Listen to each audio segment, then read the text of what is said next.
So welcome to part 2. If you listened in on part 1, you know it was focused on laying a foundation into the changes in protein on the plate based on some significant data sources. And today we'll work to wrap up the series by going further depth into those specific things that we need to think about in order to gain protein eating, whether you're a retailer, a packer processor, or a branded meat company. If you haven't had a chance to hear the previous session, the first webinar, I certainly encourage you to visit our website and do so. After today's session, all attendees will receive a link, an email with a link for information to get to this webinar recording, as well as to the deck that I'm showing on your screen right now. So let's get started. For those of you that are joining us for the first time, just let me briefly set the stage for you. It was in late 2013 that Meeting Place and Midan began conversations really to try to decide how to help the industry identify opportunities based on the stem of reported decline in fresh meat production and retail sales. We knew that there were some challenges that we were currently facing then, 2 years ago, and really are still facing now. And so after looking at this from multiple angles, we decided really in order to get a full understanding, we needed to understand what was happening with the shift in the center of the plate. So we committed to finding the evidence, uncovering insights, and then thinking through the implications to determine what the industry could do to address this. We also wanted to make sure that we had a strong team to support this initiative. And so in addition to the 2 founding partners, we invited Eurasic Label to join us as the sole sponsor of this research initiative. They graciously accepted our offer. As you know, Eurasic Label provides retail, grocery, and perishable industries with on-pack label solutions. And I'm going to turn it over to Kristen Eurasic to talk for just a few minutes about Eurasic. Go ahead, Kristen. Thank you very much, Jeanette. Thank you again to Midan for giving us a minute to speak to everyone about why Eurasic Label sponsored this protein in the plate research. So those of you who attended the first webinar know that the role of meat on the plate is changing. As an industry, we have growing competition from non-meat proteins due to the negative consumer perceptions about the health value, convenience, and also pricing of meat. So what does this mean? It's time to invest in the consumer education and to connect with shoppers' wants and needs at the meat case. As a label company, Eurasic Label knows that your package is one of the most effective ways to entice, inform, and inspire shoppers to put your product in their basket and to create a delicious meal. As we hear the material from part 2, we need to be thinking about how we can use this information to develop programs that speak to where shoppers' minds are today. Please feel free to contact Eurasic Label or Midan to talk more about how we can connect with shoppers on pack. Thanks, Kristen. We really appreciate your support. And a shout out to the Meeting Place and Midan folks. There's a big team that went behind looking at all of this data. Speaking of the data, really there's 3 different data sets that we used throughout the research. The first step was to confirm the longer-term trends, and for that we went directly to the MPD group and their National Eating Trends Study. For those of you that are heavily involved in research, you know that MPD is highly regarded as a research company that's been collecting consumer data on a daily basis really since the 80s. And so we dove into their database of 5,000 individuals, and we looked at the last 10 complete years, so 2004 through 2014. Our second step was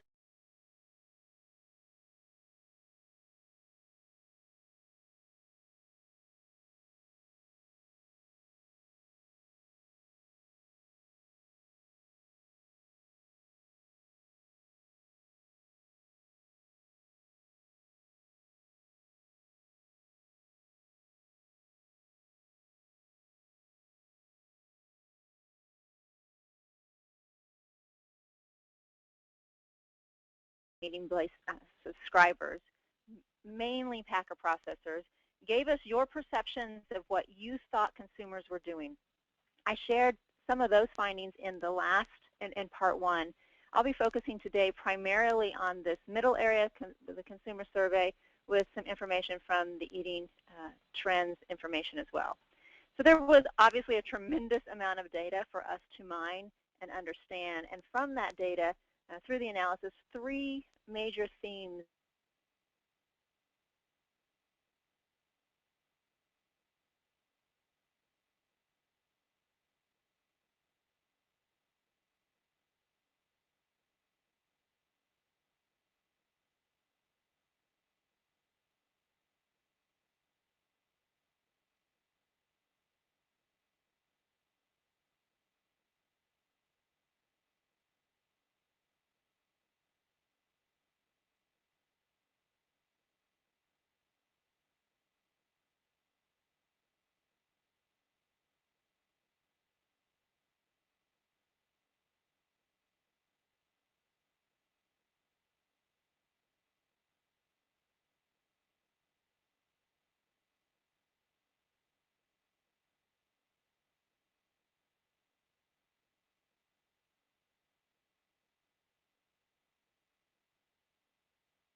here. 26% of consumers say that it's not healthy to eat fresh meat that often. 20% say, I only like certain fresh meat cuts. And then you've got 16% saying that fresh meat isn't that easy to prepare, and 14% say preparing it takes too long. So as I look at these four together, I see hurdles and opportunities for all of us in the meat industry. We can certainly talk to consumers about this health issue. We can certainly help to broaden the cuts that they put into the basket when they're shopping and want to prepare. And these last two really go right at convenience. It's when we're not being responsive to the changing needs of our meat eating consumers that we get answers like this. Because as the consumers are changing, they're looking at meat differently. many of the opportunities right up for these very last two certainly can be found in seasoned and marinated and value-added items. Now, one other memory jogger that's really not that fun to talk about is this next slide. People are eating fresh meat less frequently, both at home and away from home. If you were on part one and you've looked at the data, we showed this slide in a slightly different format. For the purposes of today, we wanted to include away from home eatings as well. The net result, unfortunately, is the same. We've lost nearly a billion eatings in the last 6 years. This is significant because for us to be successful, we need to reverse this trend. There's many things that contribute to that. We've talked about some of them in part one. I'm going to talk about some more of them throughout the course of this webinar. But really the focus we have today is on what do we need to do. There's a couple of things we need to do. First, we've got to remind them of what they're missing, and we need to remind them of meat's nutrients. We need to remind them that they are missing out on the great taste and flavor of meat. And we need to remind them that we are the most excellent source of protein available. We're nutritious. And when they skip us, they're hungry. Thankfully, they seem to notice a difference when they don't eat meat. What this chart shows us is when we ask them, how do you feel when you do not eat fresh meat? Total meat eating group says, I feel like I'm missing something. 21% of them said that. But those that eat meat daily say, when I don't eat meat, 30% said I feel like I'm missing something. And as a result, I'm more hungry. They aren't getting that satiated feeling that comes from the most natural protein out there. So consumers know that they need protein. The problem is consumers don't understand that not all protein is created equal. Quite simply, we have to figure out a better way to educate them about this so that they see that meat is truly the best source of protein. To be fair, there are a variety of excellent sources of protein, but Cheerios, even when they're protein fortified, having to add protein to carry that kind of messaging, that's just not one of those excellent sources of protein. Unfortunately, the meat industry really finds ourselves battling with the center of the store because a lot of products, just like General Mills' Cheerios here, have gotten on the protein bandwagon. So ultimately, consumers see this is a good source of protein and and pork as a good source of protein as well. We need to be screaming from the rooftops that we are a better source of protein and explaining that to them. Taste is always number one with meat consumers. We know that's the reason they love our products, and that continues to be the case here. When we ask consumers for the reasons that they eat fresh meat, taste is number one, whether meat is center of the plate or used as an ingredient. That's fantastic news for us. If you look at the next three options, good source of protein, part of a balanced meal, and nutritious are all excellent messages as well. So while we've got people out there that see meat as unhealthy, we do have a group of consumers that understand that meat can fit into a healthy diet. But I need to continue on my soapbox here because as I look at these three options, I realize consumers are lumping meat into this good source of category versus being an excellent source.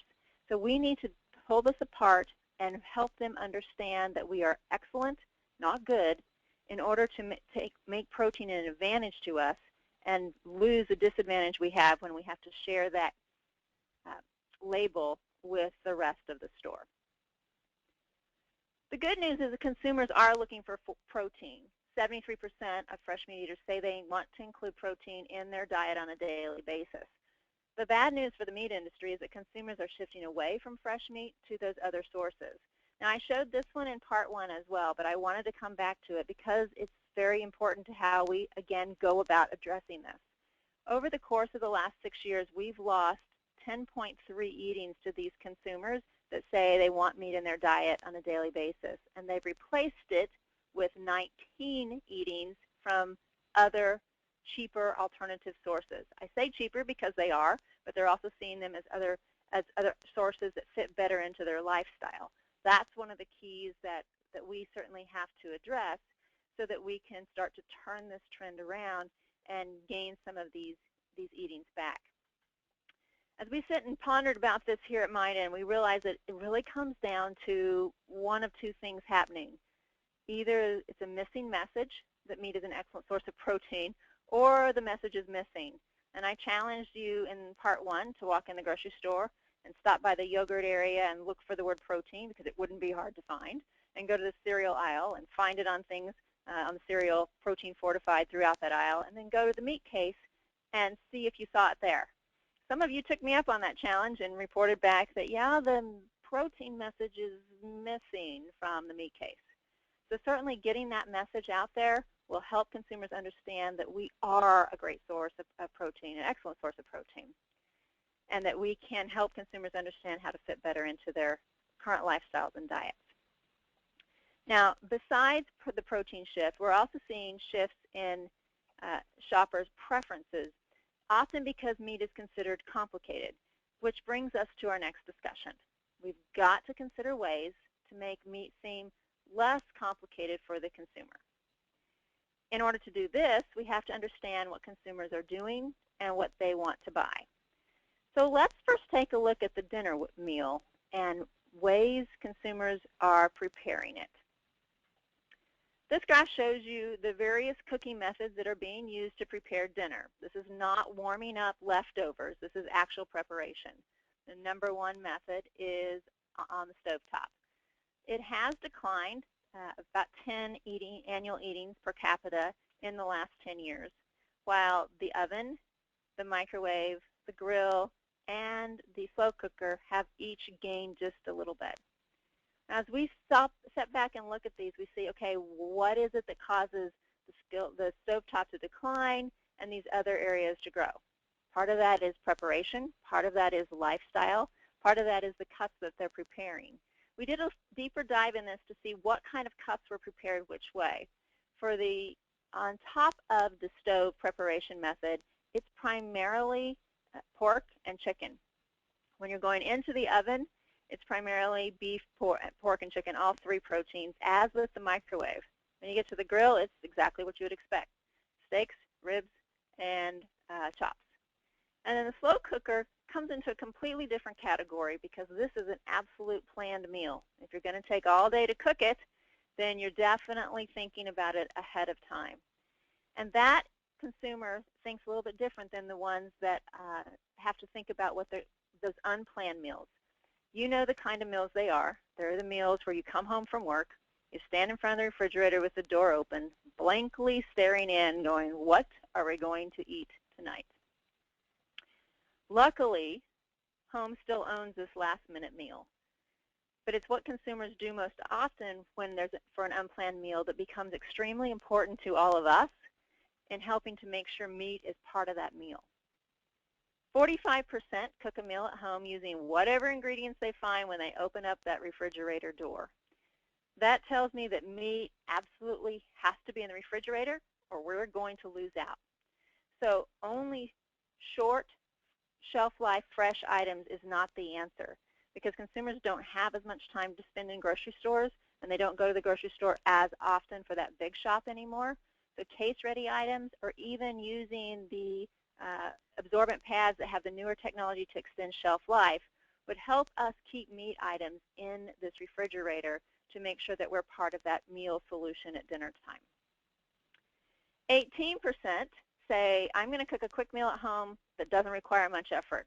So this goes to the convenience method. I need it to be easy for me. I'm tired. It's been a long day. Now, 8% will do their shopping before they get home so that they have what they are going to prepare when they arrive. It's the last two areas that means we're losing the meal at home completely. Hopefully it includes meat, but it's not going to include cooking at meat. And if you saw in Meeting Place, I think it was yesterday, MPD released some new data on on-premise restaurant visits, which are up 2% for the year ending May 2015. And the quick service part of that for dine-in actually increased 5%. So while that may include meat, it's not probably what you guys are thinking about today and wanting to get more meat eatings involving your consumers and your products. As we look at this, this tells us what consumers are doing. The question that starts to enter my mind is, does this align with what they want to do? think that's probably a pretty good lead-in to tell you the answer is no. They want quick and easy, but to them meat really isn't either.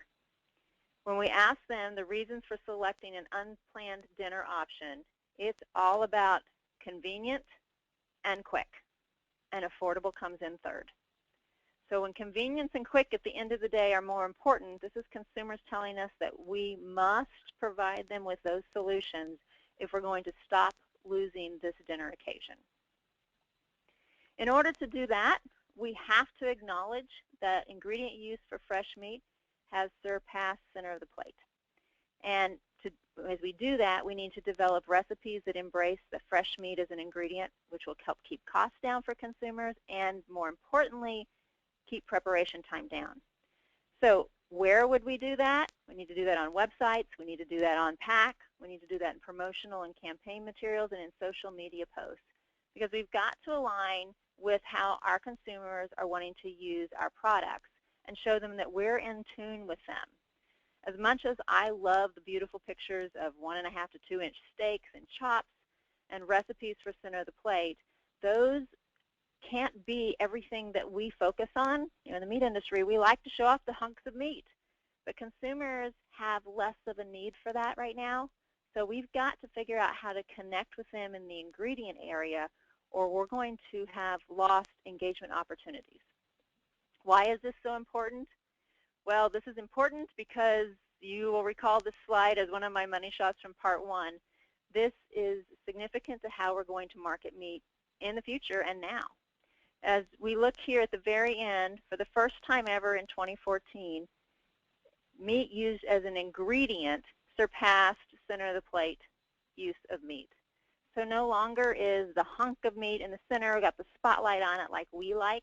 Consumers are figuring out how to use it as part of their dish to make their cooking easier, to make cleanup easier, to make everything about their meal more convenient and quick, as I said on the last slide.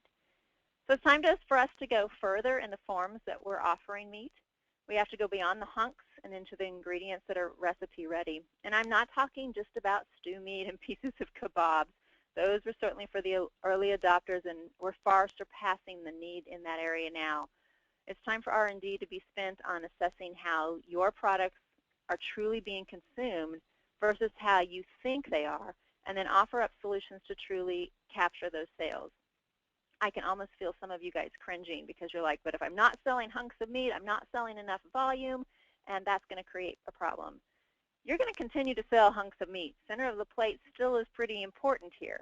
It's the opportunity to gain incremental sales by helping be part of the solution in how consumers are planning, so they're not defaulting away from meat when they want to use it as an ingredient, but instead picking up that additional package to do that. If we look at what consumers are eating when they're wanting fresh meat as an ingredient, we've got some good answers here, whether it's from pasta at 60% down to stir fry at 43%. So this is the proportion of consumers who say that one of their favorite uses for fresh meat as an ingredient is one of the 6 here on the screen. I do caution you as you look at this, because this makes sense to us. This is how people currently are using our product based on how we're offering the product. So that makes sense. You can agree with me here, or you can say that's what we're selling, and I keep selling it because it keeps selling, and that is true.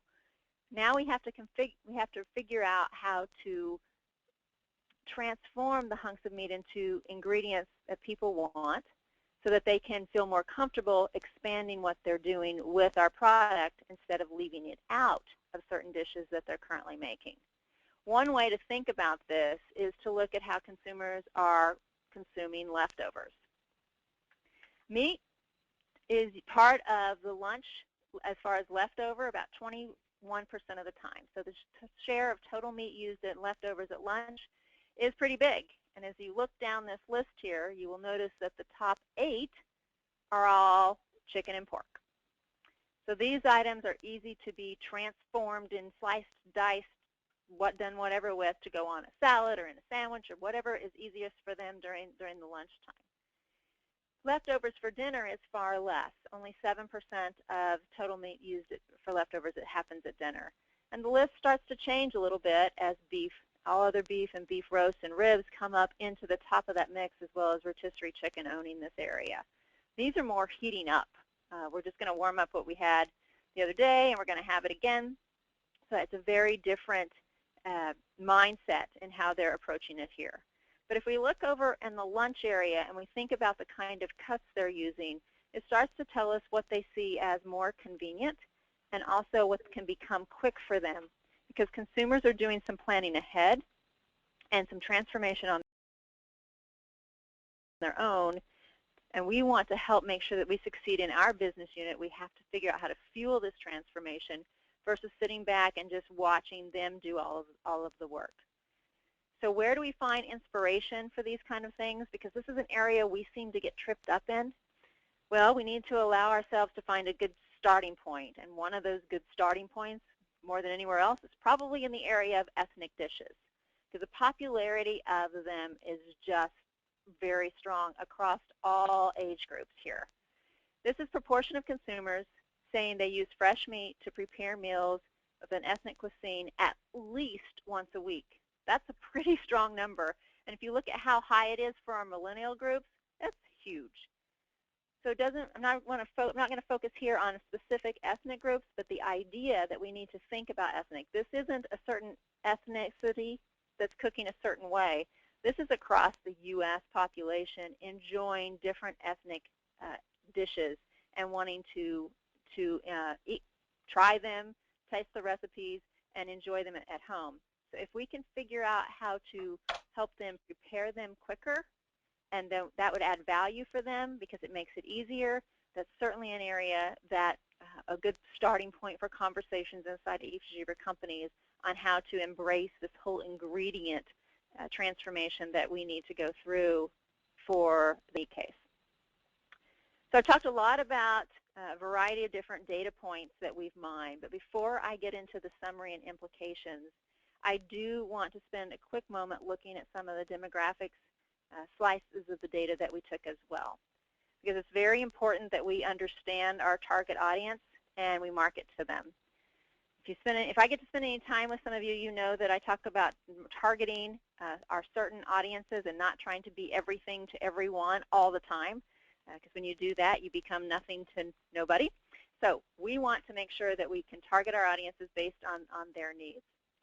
Shopper preferences change by age group, by family status, by income, by ethnicity, which all important highlights the needs for you to know who your customers are for in your stores or for your brands. Two ethnic groups we want to call out here as far as ethnicity are the Hispanics and the African Americans. And in this slide and the next few slides, I'm only going to be showing you data that indexes at 120. So these are people that are more likely to eat something, eat a specific item that we're going to show you here, versus the rest of the population. For the Hispanics, that's roast and steaks and chops and ribs. For the African Americans, it's chops, ribs, chicken wings and legs, and whole chickens. Again, this is indexing for, well, actually overdeveloped demographic for fresh home prepared meat consumption. So certainly if you're focused on these targets, you would need to make sure that you've got these in stock in the grocery stores. We don't want to be out of stock on things that they want to pick up on a regular basis. If we look at regionality, in the Midwest, we over-index on fresh ground beef. If you're in the Northeast, consumers over-index on pork loins and rotisserie chicken. And in the South, it's all about pork chops, chicken wings and legs, and rotisserie chicken. For those of you joining us from the West Coast, you'll notice that I didn't highlight any here. We did go back and double check, but we don't have any meat cuts that over-index at 120 or above in the West, so we didn't include any here. Let's move on to income. Looking at preferences by income, the household income of less than $30,000, it's really all about ribs and wings and legs. And as far as those that are over $70,000, that's when the fresh steaks join the over-indexing area, as well as the pork loins, the whole chickens, and the rotisserie chicken. And if we slice it just another way and look at preference by household side, when we're single, it's more about pork loins and chicken wings and legs. When there becomes two in the household, that's still pork loins that we move into rotisserie chicken. When that first child is born or added to the household, that's really more about whole chickens. And as the kids grow, ground beef and chicken breast and beef ribs join that. And then when everyone's out of the house and it's more the empty nester stage where we find most of our boomers today, it's really more about the beef roast, beef steaks, pork loins, and fresh rotisserie chickens. So this concludes our look across the demographics. With these preferences in mind, I do want to tackle two important generational groups, and those would be the millennials and the boomers. We got to pay attention to both of these groups because they are our biggest opportunity now and also in the future. A chart that I showed in part one just shows us what the trend is for fresh, home-prepared meat by age of eater. So as we look at our top two groups here of our boomers, we unfortunately see a decline from 2004 to 2014 in both age groups. We see a smaller decline as we get into our middle here in our Generation Xers, and a little bit of growth here for our millennials. You know, we sat back and we talked about this slide and some of the implications here, there's a real big concern for this group that's 85 plus, 85, that would be higher here, 55 plus, because these folks are used to our product. They know how to cook it, they understand it, they've been cooking it for years, and they have significant disposable income. Part of the problem we're facing with this group is they've got doctors telling them to eat less meat, and they aren't able to go into our stores and find the portion sizes they need while they're willing to pay for those. So what I see happening here is really a clash of lifestyle. They love our product. They can't seem to figure out how to make the hunks and chunks that they used when they had bigger families work best for them now. This group isn't so much into leftovers as when they had the bigger family that they were serving meals to each week. So really this is a case where if we can make some tweaks to how we are merchandising meat, we believe we can bring this group and the discretionary income back to the meat case to spend more time with us because they love our product and they know how to use it. On the other end of the spectrum are our millennials. There's just a tremendous amount of competition for the millennials, and this is definitely a challenging group. They eat less of our product. They're less educated on cooking and cuts, but they are our future, and they warrant a lot of our attention because we want them to know more about our products so that they will continue to eat more of it as their families grow and as they move up in age. You know, there's some research that was just shared, I think it was last week, on how millennials see healthy. Because as I think about healthy, I'm a Generation Xer, I think about watching fat and cutting calories, and that's not the case for the millennials. Millennials, healthy means fresh and less processed foods. I can't think of anything more fresh and less processed than fresh meat. So getting them to understand how it can fit into their diet will certainly be important to us now and in the future. To do that, we're going to have to communicate more with the millennial because the millennial wants to know where their meat comes from, and we need to use that as an advantage to build the relationships, especially for retailers and branded meat companies. So with that, let me get into the summary of these data slides, and then we'll go into some slides that talk about the implications. The first thing we've got to do is remind them of what they're missing, but talking about taste, because taste and flavor is where it's at in the meat case. And the other thing that's all has to be part of all the stories is protein, helping them understand that their very best source of protein is this natural, amazing protein that we find in meat.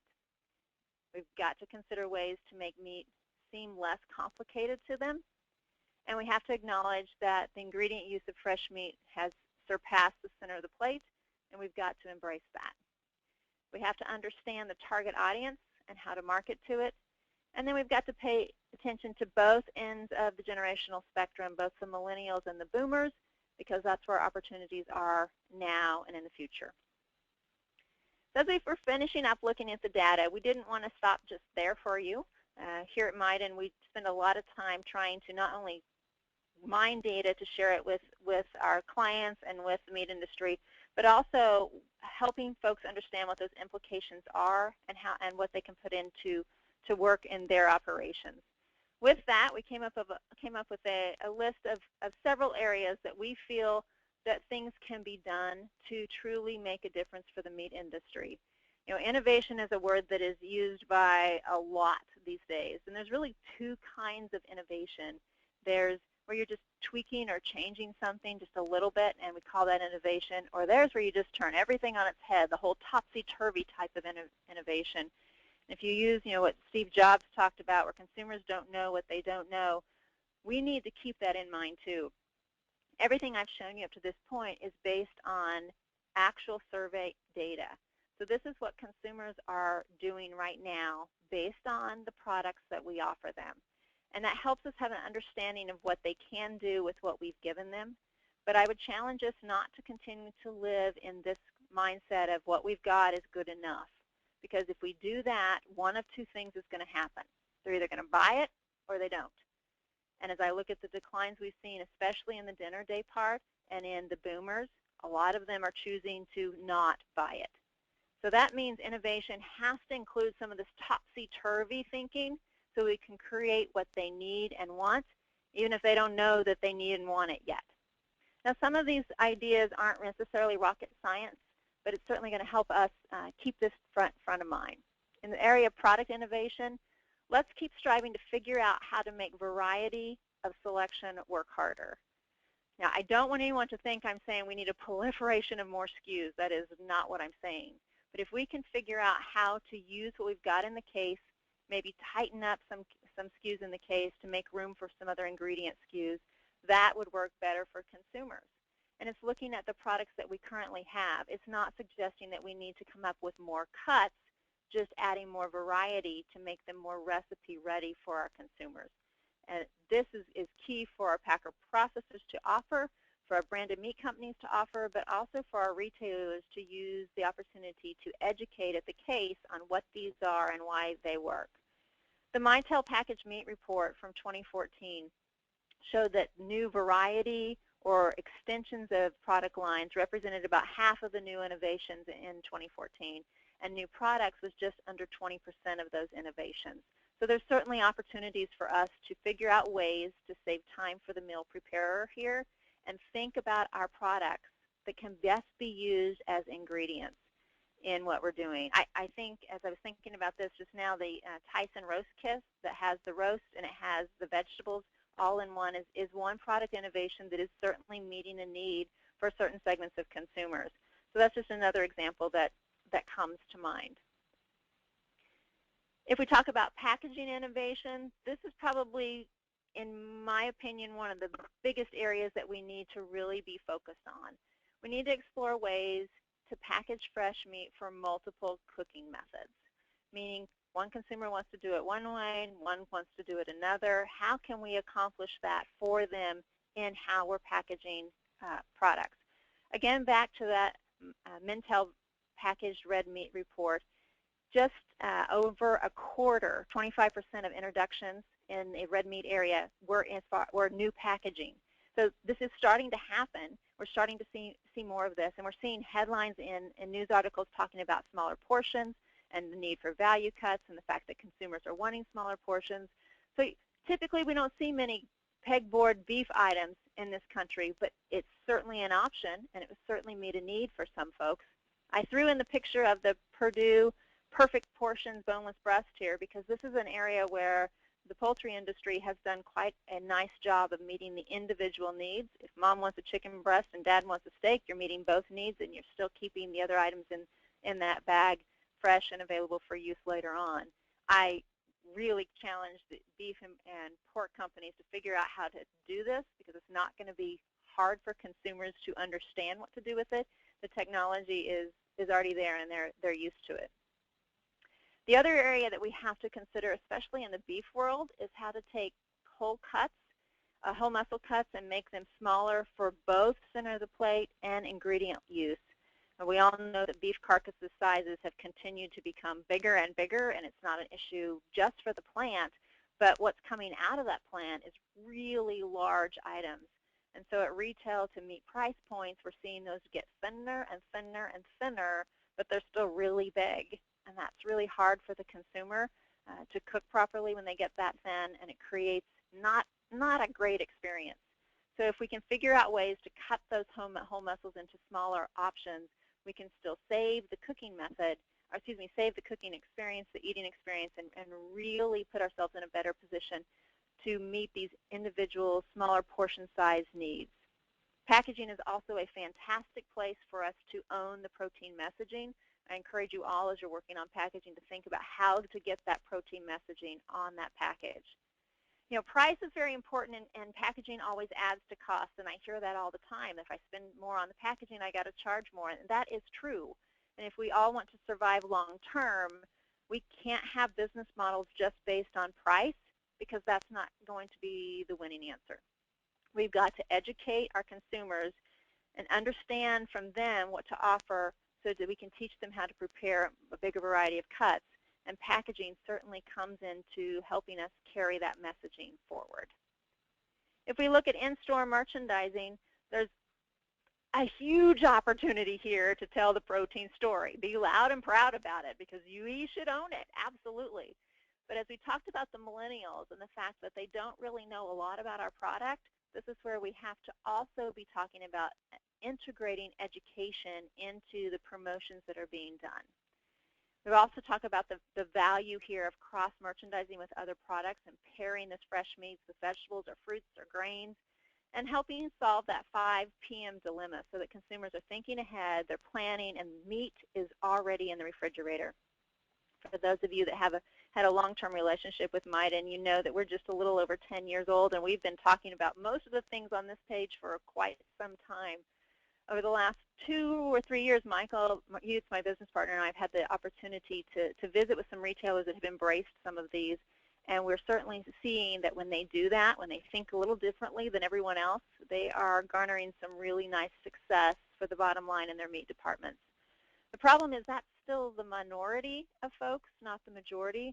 So I guess this is an area that you will continue to see Midan stay on our bandwagon and harp about, because there's so much that can be done in this education area in order to inspire consumers to want to spend their money and their time eating our product. An area we haven't spent a lot of time talking about in the past is out of store.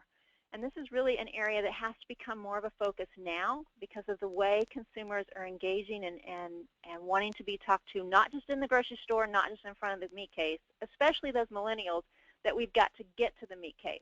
We're not going to get them there if all of our messaging is focused in store. We've got to be active in the social sphere. We've got to tell the protein story, and we need to really be targeted in on those key customers, where they are and what they're doing. If we don't do that, we're not going to have the true platform we need in order to inform and educate them before they walk into the store in order to get that sale. And I can hear some of my friends saying, yeah, Danette, that's a very expensive place to work. You're right. In some areas it is. In digital, it doesn't have to be that as expensive if you're really targeted with it, but it certainly needs to be part of the mix of our marketing efforts in order to convince consumers to spend more time and money with us. Our ultimate goal is to turn that meat eating's trend around, at least stabilize it right now so we can get it going in the right direction. And that brings us to our last slide as far as what can be done, and this is in the area of recipe usage and ideas. We certainly need to continue to create ideas for meat as an ingredient versus center of the plate. And we need to think about those whole muscle cuts with lower ingredient usage. How can we expand the ways that they use meat as an ingredient? And then an opportunity really is in the seasonal flavors. Consider creating some of those homemade variety dishes that really cater to summer season and the fall season and the items that are available to consumers and flavors that they like to enjoy with their families. As we consider these, we have to consider the impact of these ideas for both portion size, convenience, healthfulness, ethnicity, and variety. Because the goal, as I've been saying multiple times, is to bring them back to meat. So with that, I have finished the presentation, and you can reach out to us at midanmarketing.com, or if you've got some very specific questions, you can email me at my email address on the screen. Thanks, Danette. Thank you, everyone, for joining us today, and we hope to speak to all of you soon.